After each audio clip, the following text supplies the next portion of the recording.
2 weeks before my wedding, I found a photo of my fiancé hugging another woman. I didn't ask questions. I destroyed his life publicly. But 3 days later, I learned the truth. And now, I'm wondering if I'm the real villain. I never thought my life would become the kind of story strangers read online while sipping coffee and judging my every move. But here we are. My name's Emma. I'm 27, and until recently, I thought I was living in one of those fairy tale relationships. My fiancé, Jake, 29, was the kind of man people told me was one in a million. We met in college, survived the awkward post-grad years together, and eventually built a life that felt solid. We shared dreams, a 2-bedroom apartment, and a calendar filled with wedding plans for the big day, set to happen just 2 weeks from when this nightmare began. But they don't tell you that sometimes the beginning of the end doesn't come as a dramatic explosion. It starts as little things: a missed dinner, a phone call taken in another room, a smile that doesn't reach the eyes anymore. For Jake and me, it was subtle. He started coming home later than usual, claiming work was hectic. At first, I believed him. He's always been ambitious. But then it became every night. His phone, once left carelessly on the coffee table, was suddenly glued to him like it contained state secrets. I didn't want to be that fiancé, paranoid, clingy, insecure.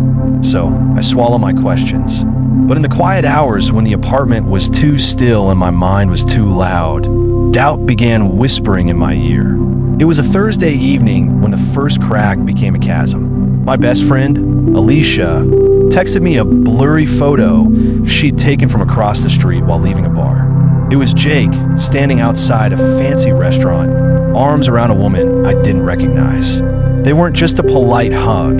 The way his head tilted toward hers, the intimacy of the body language, it screamed familiarity. My heart dropped so hard I felt physically nauseous. Alicia's text was short. "I think you should see this." I zoomed in on the picture, trying to find a reasonable explanation, but my brain supplied only one. Jake was cheating. I didn't confront him. In hindsight, that's where my first mistake began. Instead, I let the photo and the late nights and the phone's secrecy snowball into certainty. Every small odd behavior suddenly looked suspicious. The lipstick mark I'd brushed off last week? Cheating. The missed calls he wouldn't explain? Cheating. The random cash withdrawals from our joint account? Definitely cheating. I spent the next 2 days replaying every memory, reinterpreting every moment. I didn't even tell Jake I'd seen the picture. I decided I didn't need his excuses. I convinced myself I already knew the truth. When you feel betrayed, logic is the first casualty. In my mind, Jake wasn't just cheating, he was humiliating me, making me the fool in our social circle. The wedding was only 2 weeks away, and the thought of walking down the aisle, knowing he'd been with someone else, made my blood boil. But breaking up quietly felt too merciful. He destroyed my trust, so I would destroy his perfect image. I started small. I logged into our wedding website and removed the password. I then posted the link publicly on a few local event pages under the caption, "Free food, free drinks, open invite." I imagined strangers flooding in, eating the cake meant for our guests, turning his dream day into chaos. Then, I called the boutique where he'd ordered his custom suit and claimed we'd split up, requesting they cancel the order.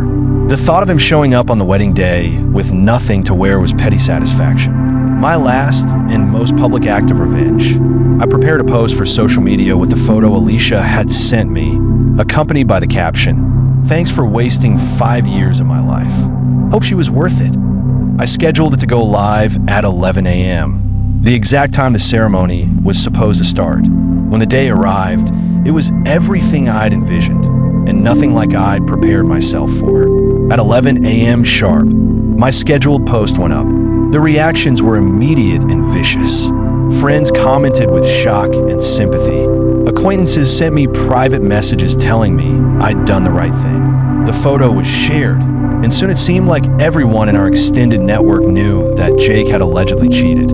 The wedding venue called me, confused, saying the place was overrun with strangers in casual clothes, drinking champagne and taking selfies. I didn't go. I sat at home, in sweatpants, scrolling through the chaos I'd unleashed, alternating between bitter satisfaction and an ache I couldn't quite name. Jake called me 17 times that day. I didn't answer once. By nightfall, his number was blocked. In my mind, this was justice.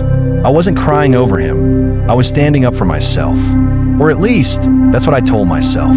3 days later, there was a knock on my door. When I opened it, Jake stood there, pale and gaunt, holding a folder. "Emma, we need to talk," he said, his voice hoarse. Against my better judgment, I let him in. He didn't shout or accuse me. Instead, he laid the folder on the coffee table and opened it like he was presenting evidence in court. Inside were printed flight itineraries, hotel bookings, and receipts.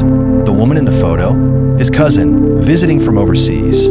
She'd been helping him plan a surprise honeymoon, a trip to Greece, fully paid for. The lipstick on his shirt, from Alicia's birthday party, when she'd hugged him goodbye after too many cocktails. The late nights, over time he'd taken on to cover the honeymoon costs, and he hesitated here, an upgraded engagement ring he'd been hiding in his sock drawer. Every single piece of evidence I'd built my revenge on crumbled in my hands. I sat there staring at the documents like they were written in another language. My brain tried to find cracks in his story, but every detail lined up too perfectly. The dates matched his late nights. The woman's name on the plane ticket matched the cousin he'd mentioned once in passing. Even the hotel confirmation was addressed to both of us. A honeymoon suite with my name on it. My throat felt tight, my face hot. "Why didn't you just tell me?" I finally asked, my voice barely above a whisper. He looked at me like I'd missed the point entirely. "Because it was a surprise, Emma. I wanted to do something special for us before the wedding." I opened my mouth to explain about the photo, about how everything had looked so damning, but the words got tangled. The truth was, I hadn't given him a chance to explain anything. I'd played judge, jury, and executioner, and in the process, I'd humiliated him in front of hundreds of people, including his family and colleagues. Suddenly, the justice I'd felt so proud of just 3 days ago felt like a cheap, ugly thing. Jake didn't yell. He didn't call me names or demand I fix what I'd done. That almost made it worse. He just said, "I don't think I can come back from this," and stood up to leave. My chest constricted as I realized what he meant. This wasn't a fight we could patch up with apologies. I had publicly branded him a cheater, sabotaged our wedding, and turned what was supposed to be a celebration into a public circus. Even if he forgave me, the internet never would. Screenshots last forever. His boss had seen the post. His mother had cried on the phone. People he respected had texted him condolences for a breakup that shouldn't have happened. As he walked out the door, I felt a cold emptiness settle in my stomach. The kind that tells you you've just made the kind of mistake you'll remember for the rest of your life. I thought my friend would understand, but even that crumbled. Alicia, the one who'd sent me the photo, admitted she'd never actually thought Jake was cheating. She just thought I deserved to know what she saw. When I told her the truth about his cousin, she shrugged and said, "Well, you can't blame me for what you did with the information." But I could, and I did. Meanwhile, other friends who had cheered me on at first began quietly distancing themselves. It's funny how quickly support evaporates when a story changes. Suddenly, I wasn't the wronged woman standing up for herself. I was the unstable fiancé who ruined a good man's life over a misunderstanding. The DMs stopped. The likes on my posts dwindled. People avoided eye contact when I ran into them in public. My social circle had been my safety net, but now it felt like they were just waiting for me to fade into the background. A week later, I did what I should have done in the first place. I listened. I called Jake, unblocked him, and told him I needed to apologize in person. He agreed to meet me at a coffee shop, but the conversation was short. I told him I was sorry, that I'd acted out of hurt and fear, that I should have come to him first. I even posted a public apology on all my social media accounts, explaining that I'd been wrong and that Jake had been faithful the entire time. But the apology didn't go viral like the accusation did. Only a handful of people liked it. Most ignored it. Some even accused me of backtracking because I was caught lying. Jake thanked me for the gesture, but said he wasn't sure trust could be rebuilt. And honestly, I couldn't argue with that. We were 2 weeks away from becoming husband and wife, and instead, we were strangers sitting across from each other, both wondering how we gotten here. So here I am, telling this story to strangers on the internet because I can't bear to tell it again to people who know me.